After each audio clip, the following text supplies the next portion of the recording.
Hello and welcome back to day 2 of our HIMSS24 special. With me today here is LuizaDobre. She is in Orlando, part of the Tag community, visiting the HIMSS24 conference. Welcome, Luisa. Hello, Julia. Very nice to be here. Thank you for the invite. Pleasure meeting you. It's our first talk today. Probably it would be a good idea to introduce yourself to our listeners too. Absolutely, with pleasure. So, my name is LuizaDobre. I am based out of Zurich, Switzerland, and I'm the founder and CEO of Comet Health. At Comet Health, we have developed a secure communication and collaboration platform, which can be easily integratable into any hospital information system, lab, radiology, and nurse call, and so on, in order to push real-time notifications to the fingertips of healthcare professionals. This was also the topic that we have discussed in the last 2 days here in Orlando at HIMSS together with European and Tag committee. Yeah, that's an interesting point, Luisa, because you were not only presenting today's panel as a moderator, but you were also a speaker as one of the panelists yesterday. What were the topics you were discussing? Absolutely. So yesterday, the main topic was about how to use data in order to create an interoperable system and create smarter workflows. So yesterday, I talked about how we basically use our application, our Comet Health application, in order to really provide real-time data access in the hands of healthcare professionally in an instant. And I do believe this is not just a convenience, it's a game changer in delivering timely and informed patient care. As well, we are enhancing connectivity in healthcare by embracing an interoperable and integrating smartphone seamlessly. I think that's key in order to do that. As well, there were some other very interesting talks from Maastricht University Hospital where the lead architect shared how they actually implemented Epic in their hospital, but also how they incorporated different standards from HL7 to OpenEHR in order to really demonstrate their commitment to interoperability and data exchange, which is, as I mentioned, I think is not just a nice to have, but is a must in order to make the healthcare future-proof. As well, a super important topic that was brought is the necessity to have personalized patient care and patient-centric solutions. So the healthcare system is really designed around hospitals, around healthcare professionals. But the only way how the healthcare system can function in the future in a seamless way is by putting the patient at the center and designing solutions that are tailored to each steps of the patient journey. And we as Comet Health, we put the patient at the center of it by connecting all the healthcare professionals and all the data around this patient in the moment there is an event around the patient. And last but not least is also measuring what is the impact, right? Now, many hospitals, and this is also a topic that has been brought a lot. Many hospitals are very, revenue challenged, efficiency challenged, and is how can you measure, their technology is not the problem. Technology is the opportunity, but everything starts with understanding the problem we are trying to solve, right? And when you start with the problem, then there are a bunch of different solutions out there, and then you want to measure what is the impact. So the best way to do that is basically taking, measuring different pathways in the journey of the patient and see the impact that it created on the organization in order to really prove efficiency gains. And making a link to our product, we basically proved interruption reduction for hospital professionals by 80%, efficiency gain increased by 57%, and hospitalization reduction by up to 1 day, which translated into numbers can actually be significant. That are quite impressive numbers. Thank you for sharing that. You were just telling us about how the Tag community or the European community, and I just learned yesterday that many people flew over to Orlando, how they contributed to the conference. But could you please describe how the mixture between the European representatives and the US experts, how this mixture happens, or is it really separated? I think there are committees, the European committee. So there are committees for the Dach community, for the French one, for the Dutch one. Yesterday, it was also a get together with all the leaders from communities in Europe, but also worldwide. And what was very interesting that, we have to look at solutions locally and understand the problem locally. But on the other hand, 80% of the problems that hospitals face currently, they are the same in every country, right? And I can see that the topics that are being discussed are quite the same. We talk all about how to make use of data, how to use the technology that exists. And, AI is one of the biggest topics that everybody talks, how to leverage generative AI and copilots to structure unstructured healthcare data within hospitals. This is really a game changer. And learning from US hospitals who have been much more advanced in rolling out digital solution and, reaching a HIMSS7 level, and learning from them how they actually did achieve those levels of technology. Okay. So to summarize, please interrupt if I'm not correct, but to summarize, it's fair to say that every country has to contribute something. And, by listening to all the different views from different perspectives, listening to the different challenges the delegations are facing, you can pretty much sum up a good picture on how to move forward in healthcare? I do believe so. And I do believe so that, as I also mentioned before, technology is not the problem. It's just an opportunity as in an enabler, right? There are so many solutions. You go out there in the fair and you see all the craziest innovations and, very, very interesting solutions. But then I think if you are a hospital CEO, CIOs, you can get, overwhelmed. But then it's about making some decisions and seeing how that best fits with the strategy of the hospital. So it's good that it's not only the providers and software companies that are presented at HIMSS, but also the CIOs from the clinics that can directly interact, that they can express their challenges they have and directly communicate with companies or CEOs like yourself who are providing the solutions. So it's a win-win for every side. Is that fair to say? Yeah, I would say so. And I think it's fair to say that the only way how innovation will happen and be implemented in hospital is by working together. It's not just a model, I have a product, I'm selling it, or I need a product, I'm buying it. It's like really a collaborative way to understand each other and find the best solution moving forward. So of course you have the vendors, you have the providers, but then you also have the regulators. So I think that the party that is also very important in moving forward. So are there regulators from Europe present? Do you know that? As far as I know, yes, but I didn't see them as an active role in the presentation I attended. I mean, I am here just for 2 days, not even 1 day and a half. So I haven't seen everything. But yeah, there are many regulators present here and government bodies. Okay. In terms of countries, because there are so many different countries present, is there, from your point of view, some shining example, I don't know, from the US, from Europe, up to you, who is really doing well? People from the Dach region, for example, could or should have a closer look in order to learn something? Yeah, absolutely.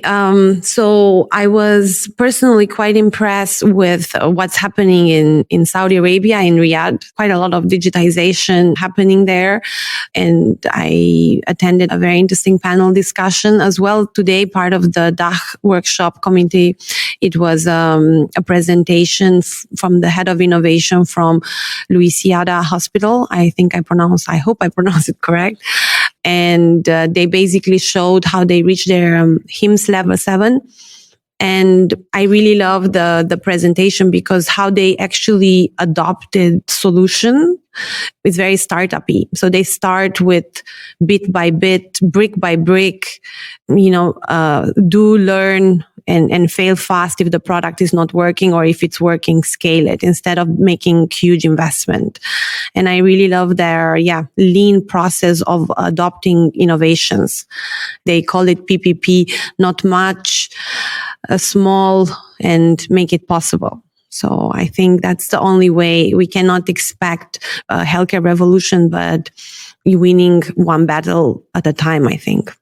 Yeah, as you mentioned earlier, I mean, the technology is ready and it can be quite overwhelming when you see all the possibilities. It's like, being a child in a candy store and you can't really decide what to eat first. So it's a good solution, to start brick by brick and adapt quickly. And this is what I was also talking to the head of innovation. And she said, look, we had all the big providers coming with, with solutions, but we opted for like a small company because we said, okay, we will just do a pilot. If it's not working, it's not working. If it's working, we will scale it. But a small provider, it's also able to customize and be more receptive to the needs of the customer because they are 100% focused on making that one thing work perfectly. And they had a very good experience with that. I don't know if it's the same for Swiss people, but in Germany, we tend to, think from start to finish, and we really have sometimes problems adapting on the way. So this is probably a good challenge we should accept in order to move forward in a faster and more efficient way, probably. I do believe though. It's, we are still, a young company, startup, scale up. And, when you start a company, you are told, you have to do it very lean startup. And I think lean innovation should also be how it should be implemented in hospitals. Start small, test and fail fast if it's not working, or learn from those and iterate until you really build a product that is really solving the needs of the ones who are using it, right? Because I think IT solutions have to be developed absolutely with the need in mind, the need of healthcare professionals, how to help them do their job faster, and also how to tackle the fact that I read an article recently, by 2030, there will be 80 million shortage of nurses and doctors, which of course that can be only tackled by having a more efficient system and making sure that we provide them with the tools that help them do their job faster and better. True, but if you start from scratch, like building a company, it's obviously much easier to have a lean way of going forward. Yeah, absolutely. And that's why I really love this hospital, because they made a good mix of both, right? Starting with a brick by brick type of implementation of the innovation. So they show it's possible to, even if you're established or you're working in a very established environment, you can also start from scratch and build brick by brick. Absolutely. Mm-hmm. What are the topics you're looking forward to in the next couple of days? There are quite some interesting topic. I think, AI is really a topic. There are a lot of solutions existing, but also a lot of talks about it. Also, tomorrow on Thursday, we have a workshop on AI solution and implementation. What I also mentioned before, I think using generative AI and copilots to structure unstructured healthcare data is one of the forces that will really make huge change in the future. So this is something that I'm personally looking into. And I also saw solutions like, for example, that, doctors and patients are talking and this is listened in by an AI tool, and then afterwards, all the conversation is basically written in a documentation form, right? So then you can completely reduce the time that it takes to document stuff. So I think if that is possible and when it's really working out, then it's really a game changer. But I can see, for example, in Switzerland, especially where there are 4 natural languages plus a lot of dialects, Swiss German, I think that can be also a challenge to pick up on, to have this generative AI in all these different languages and accents and dialects. Definitely. I mean, I was sitting in conversations in Swiss German and it was like, what are they talking about? I don't understand a word. So we need to learn the AI to do that. But I think the solutions that solves this, to my knowledge so far, they're all in English thought to this point. But I believe that this is really a game changer in the moment. You can have the AI listen to any conversation between patients and doctor and be able to document. That would really reduce tremendously the time that is today needed for documentation. Yeah. And I just picked up on one example. There are quite a number of examples. True. And I mean, there are a lot of studies and cases that show that even patients are very, very optimistic about the potential of Gen AI in healthcare. So if it's already, if already patients understand the potential, I think there's much more to come in the next couple of years, probably. Absolutely. And I think this was also exactly the pilot that they've done in Portugal, in Lisbon, in LuizaDobre hospital that I gave us an example before, where we just had a panel earlier.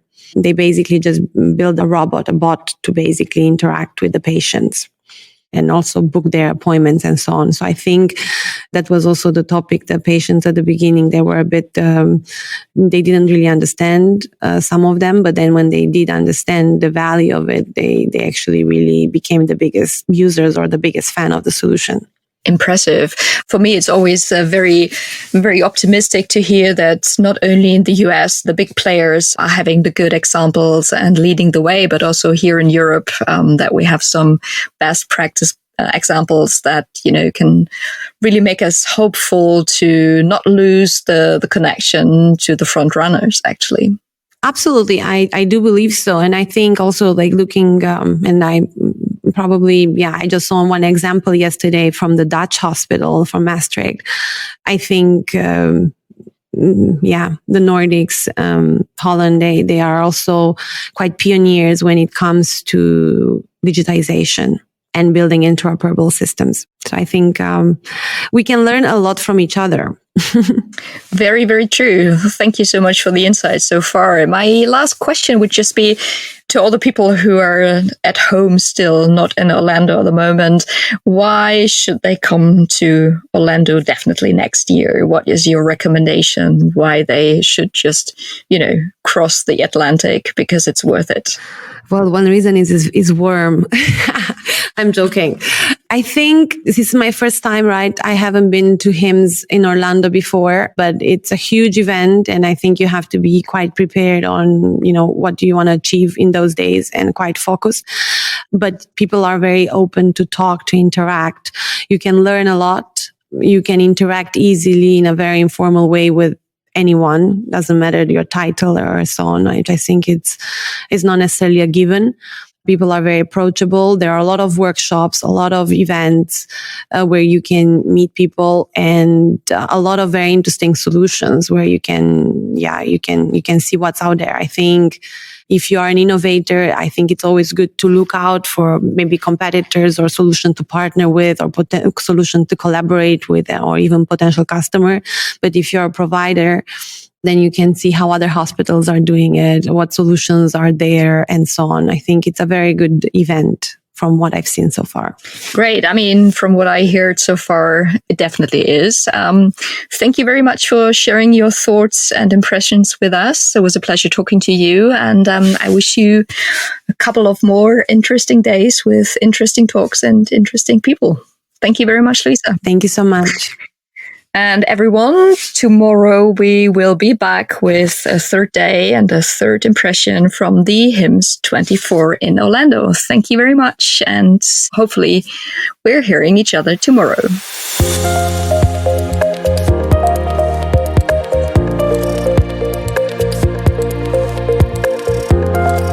www.hct.online